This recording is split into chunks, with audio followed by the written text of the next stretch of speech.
नमस्कार मित्रांनो, आज आपण चेहऱ्याच्या ट्रीटमेंटची संपूर्ण माहिती घेणार आहोत आणि त्याची सुरुवात आपण प्रथमतः फाईलच्या माहितीपासून घेऊया।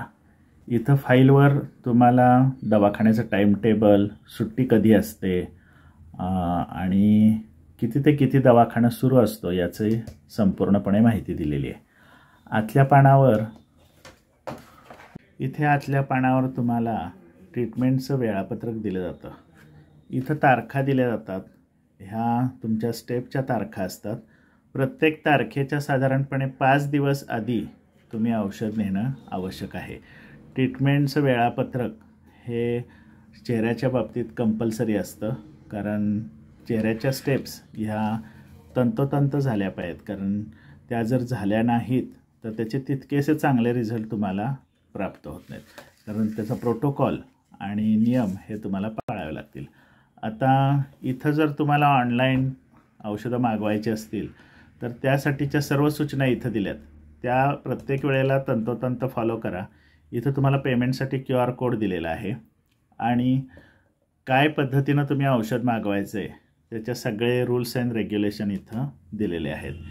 ट्रीटमेंटच्या बाबतीतले सर्व नियम हे तुम्हाला इथं या पानावरच दिलेले आहेत आणि ते तुम्ही सर्व नियम बारकाईनं वाचून पाहणं अत्यंत आवश्यक आहे।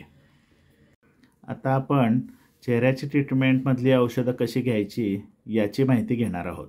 या बिया आहेत बारीक बारीक, ह्यातल्या चांगल्या 4 बिया निवडून रोज सकाळी दुधासोबत किंवा पाण्यासोबत नाश्ता करून गिळायच्यात। जसं गोळ्या गिळता तुम्ही त्या पद्धतीने या बिया गिळायच्यात। हे जे ब्ल्यू कलरच्या डबीतलं औषध आहे ते त्याच्यावर लिहिल्याप्रमाणे पिंपल्स, पुरळ, फोडी, फुटकुळीला सकाळी लावायचं आणि 4-5 तास ठेवायचं। हे लावत असताना त्याची एक विशिष्ट प्रोसेस आहे, मी तुम्हाला ती दाखवतो। हे वॉटरी जेल स्वरूपातलं औषध अगदी थोड्या प्रमाणात घ्यायचं, बोटावर स्प्रेड करायचं आणि असं टचअप करून पिंपल्स जिथं आहेत त्या स्पेसिफिक पिंपल्सलाच लागेल या पद्धतीनं लावायचं। खूप सारं औषध लावू नका, तुम्हाला कमी पडलं तर ते परत घ्या आणि त्याचप्रमाणे परत स्प्रेड करून तिथं टचअप करून लावा। पिंपल्सला जिथं पिंपल्स आहे तिथंच लावा, अननेसेसरी इतर स्किनला लावून ठेवू नका। याप्रमाणे औषध कमीत कमी लावल्यावर ते 5 ते 10 मिनिटात वाळतं, त्याच्यासह तुम्ही नंतर बाहेर जाऊ शकता। ते चेहऱ्यावर दिसत नाही, लावलेलं आहे असं कळत नाही। ओके, प्रत्येक वेळेला तुम्हाला ट्रीटमेंटच्या प्रत्येक स्टेपला एक अशा पद्धतीचं चूर्ण दिलं जातं, त्याच्यावर स्टेप नंबर असतो, तर त्या चूर्णात कशी प्रोसेस करायची आहे याची सविस्तर माहिती तुम्हाला या स्टिकरवर असते। आता या चूर्णात 1 जायफळ, 5 वेलदोडे घालून ते मिक्सरवर थोडंसंच बारीक करायचं, फार पूड करायची नाही आपल्याला, फक्त मिक्स करायचं आहे। त्याच्या 20 पुड्या बांधायच्या कागदात, साधारण एकसारख्या होतील अशा अंदाजे 20 पुड्या बांधा। 1 पुडी रात्री 1 कप गरम पाण्यात घालून गाळून प्यायचं। ते शिजवायचं नाही, उकळायचं नाही किंवा गॅसवर सुद्धा ठेवायचं नाही आहे, केवळ गरम पाण्यात टाकायचं। कोमट पाणी जेवढं आपल्याला पिता येईल एवढंच गरम पाणी पाहिजे, जास्त गरम नको आहे ते। त्या कोमट पाण्यात ती 1 पुडी टाकायची आणि लगेचच ती गाळून प्यायची। हॉस्टेलवर राहणारी मुलं मुली असतात ज्यांना गरम पाणी उपलब्ध होत नाही, त्यांनी गार पाण्यात 10 मिनटं भिजत ठेवून नुसतं गाळणीनं गाळून पिलं तरी चालतं। गरम पाण्यात टाकल्यावर मात्र ते औषध तात्काळ गाळून प्यायचं आहे, जास्त वेळ ठेवायची गरज नाही आहे। ही 3ही औषधं आहेत, ही रोज वापरायची आहेत, म्हणजे डेली वापरायची आहेत, परंतु ही डबी मात्र रोज नाही आहे। ही फक्त रविवार गुरुवार रात्री संपूर्ण चेहऱ्याला लावायची आणि 1 तासात हे औषध धुवून टाकायचं आहे। हे रात्रीचं औषध लावताना मात्र सर्व बारकावे आणि प्रोटोकॉल तुम्हाला पाळावे लागतील। हे औषध घेत असताना बोटावर अगदी तिळा एवढं घ्यायचं किंवा मुगडाळी एवढं घ्यायचं, ते 2 बोटावर स्प्रेड करायचं, थोडंसं फिंगर टिप्सवर, 2 इंडेक्स फिंगरवर स्प्रेड करायचं आणि ते चेहऱ्याला कसं लावायचं ते दाखवतो। चेहऱ्यावर औषध लावत असताना त्याचा एक विशिष्ट प्रोटोकॉल आहे, त्याप्रमाणे लावताना ते बोटावर 2 इंडेक्स फिंगरवर स्प्रेड करून घ्यायचं व्यवस्थित आणि आधी अर्ध्यापर्यंत लावा, इथंपर्यंत, हां, आणि पुन्हा घ्या स्प्रेड करून बोटावर ते व्यवस्थित तिथंपर्यंत अर्ध्यातनं पुढं लावायचं. अशाच पद्धतीनं परत घ्या, जरा वरती पुन्हा अर्ध्यापर्यंत लावा, पुन्हा घ्या, स्प्रेड करा आणि परत तिथून पुढं अर्ध्यापर्यंत लावा. असंच लावत लावत तुम्ही संपूर्ण चेहरा कवर करायचा आहे. डोळ्याच्या भोवती लावत असताना ते शांतपणानं लावायचं, जेणेकरून डोळ्यात जाणार नाही औषध. आणि ओठांच्या भोवती लावत असताना ओठांना लागून द्यायचं नाही.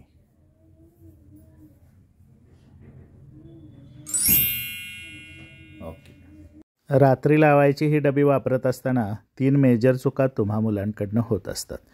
त्यामध्ये तिळा एवढं औषध घ्यायला सांगितलं आहे किंवा मुगडाळी एवढं घ्यायला सांगितलं आहे, त्याच्यापेक्षा खूप जास्त प्रमाणात घेऊन ते फासण्याकडं कल असतो मुलांचा, चेहऱ्यावर फासून लावतात.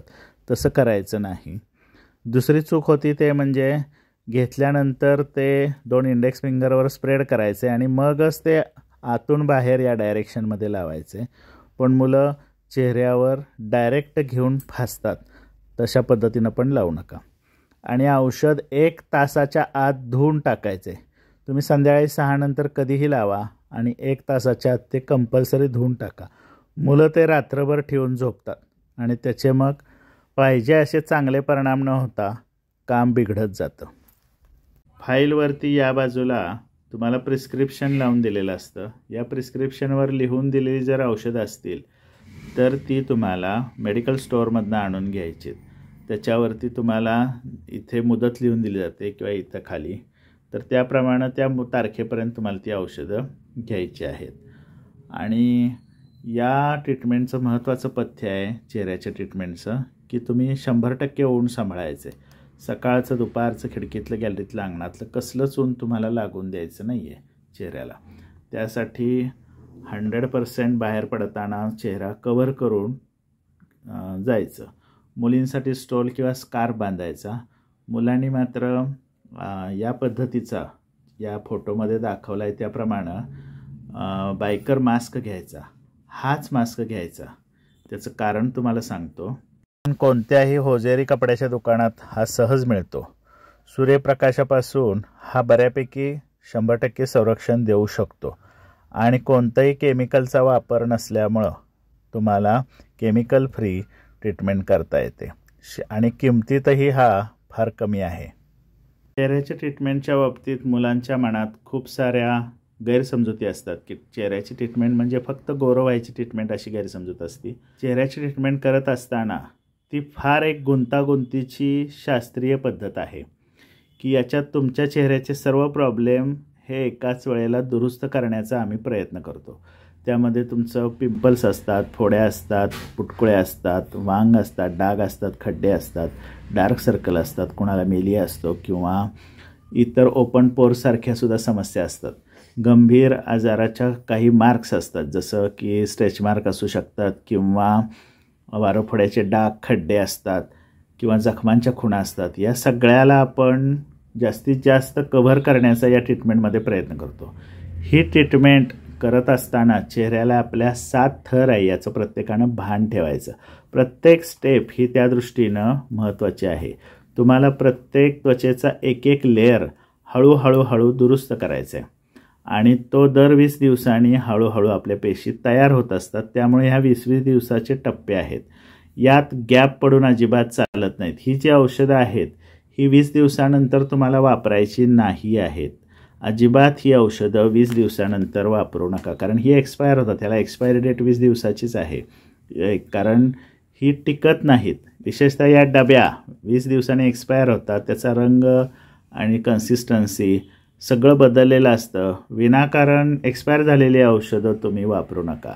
ती सरळ टाकून द्यायची आणि नवीन औषधं ट्रीटमेंटची पुढच्या स्टेपची तुम्ही मागवून ठेवा. अगोदरच 4-5 दिवस ऑर्डर करून ठेवा किंवा दवाखान्यात येऊन 4 दिवस अगोदर नेऊन ठेवा, म्हणजे तुमचा घोटाळा होत नाही. कारण या ट्रीटमेंटला गॅप पडून पण चालत नाही. व्यवस्थित शिस्तीत ट्रीटमेंट घ्या, म्हणजे त्याचे रिझल्ट चांगले येऊ शकतात. जर तुम्ही चुकीच्या पद्धतीनं किंवा स्वतःच्या मनानं काही ट्रीटमेंट केलीत तर त्याचे रिझल्ट तितकेसे चांगले येत नाहीत. दुसरी महत्त्वाची सूचना की आता ट्रीटमेंट चालू असताना तुम्हाला पतंजलीचेच प्रॉडक्ट वापरायचे आहेत. पतंजलीचे आम्ही प्रॉडक्ट सांगतो कारण का तर ते सहज उपलब्ध होतात आणि आयुर्वेदिक असतात, शिवाय आमच्या सर्व पेशंटना परवडतील असे इकॉनॉमिक असतात, म्हणून आम्ही पतंजली ब्रँड निवडतो. पतंजलीचे प्रॉडक्ट त्यातले तुम्हाला फेसवॉश कुठल्याही 4 प्रकारचे फेसवॉश आहेत पतंजलीचे, त्यातला कुठलाही तुम्हाला चालेल. पतंजलीचं जर साबण वापरायचं असेल तर पतंजलीचा नीम सोप वापरू शकता. तसंच चेहरा समजा फुटला असेल चेहरा तर त्याला पतंजलीचा मॉइश्चरायझर तुम्हाला वापरता येतो. या पद्धतीनं तुम्हाला पतंजलीचे प्रॉडक्ट चेहऱ्याला वापरता येतात. अशा प्रकारे चेहऱ्याची काळजीपूर्वक आणि व्यवस्थित करेक्ट ट्रीटमेंट जर केली तर चेहऱ्यावर असणारे सर्व दोष हळूहळू निघून जाऊ शकतात आणि चेहरा अतिशय सुंदर आणि नितळ होऊ शकतो. आणि ज्या आशेनं तुम्ही आमच्याकडे ट्रीटमेंटसाठी येता ते सार्थकी होऊ शकतं. Thanks for your support. धन्यवाद.